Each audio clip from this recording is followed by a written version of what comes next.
ఆశలు తుళ్ళి తుళ్ళి ఆడుతున్నవి. కంచెలేని ఊహలే పంచవన్నె గువ్వలై నింగి అంచు తాకుతున్నవి. కొత్త జల్లు కురిసింది బ్రతుకే చిగురు తొడిగేలా వరమై వేళ. వానవిల్లు విరిసింది మిన్ను మన్ను కలిసేలా ఎగసే వేళ. అణువణువును తడిపిన ఈ తడి అమృత వర్షిణి అనుకోనా. అడుగడుగున పచ్చని బాటను పరిచిన వనమును చూస్తున్నా.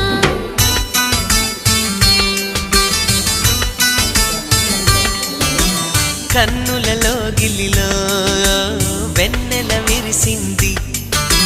చల్లని జాబిలితో స్నేహం కుదిరింది.